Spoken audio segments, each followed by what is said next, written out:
Hi guys, in this tutorial we will learn MySQL cursor. MySQL cursor are supported inside store programs. Whenever a client gets a connection with the server, by default, Oracle server provides an implicit work area to each client for its internal processing of MySQL statement.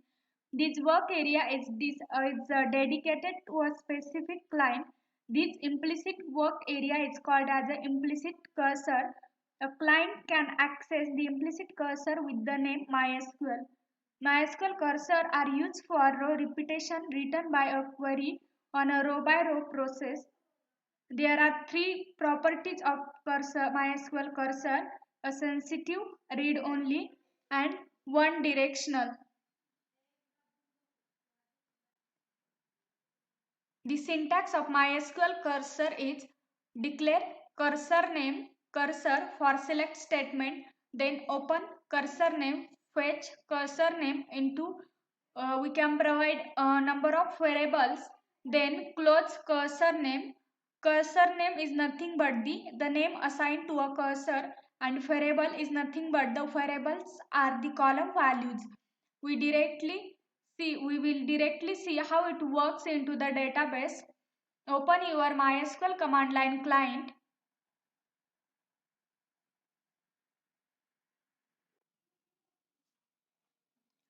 Here I have created already student table, and in this student table I have inserted values.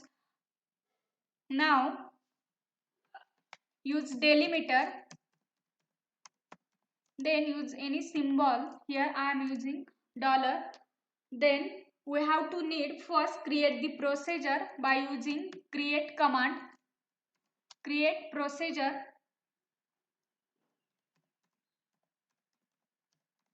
Then procedure name. Here I am using procedure name cursor demo.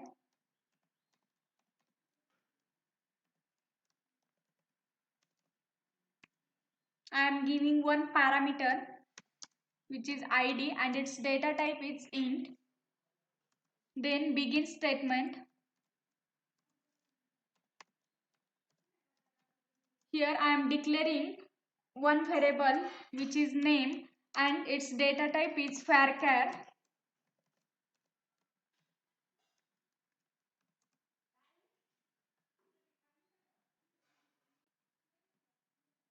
Then declare the cursor. Declare cursor name. Here I am giving cursor name cursor1.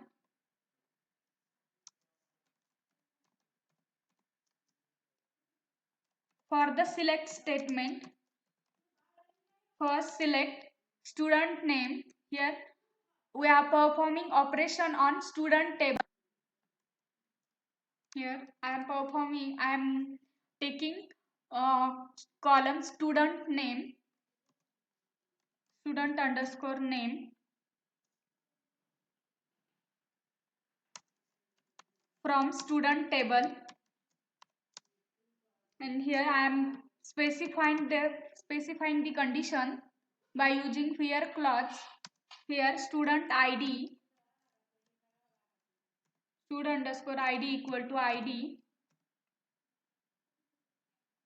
Then open cursor. Here our cursor name is the cursor1. Then fetch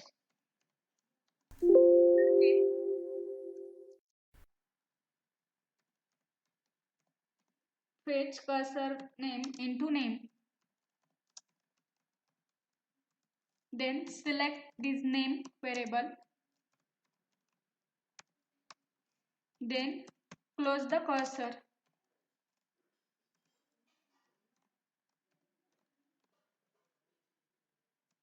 Then end statement, and it is end by dollar symbol.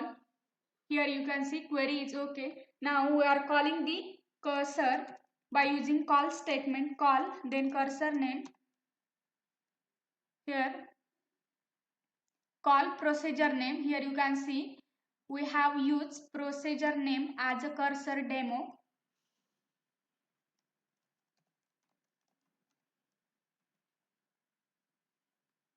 I am passing one parameter. Here I am passing parameter. You can give any ID which is available in student ID student column, or you can say student ID column, which is match to this ID variable. Here I am giving 1, and again it is end by $sign. Here you can see we got those name which contains ID 1. Now we again call the procedure which contains ID 3. Here you can see we got this name. Again it is end by $. Here you can see this procedure returns name which contains ID as a 3. Thank you guys.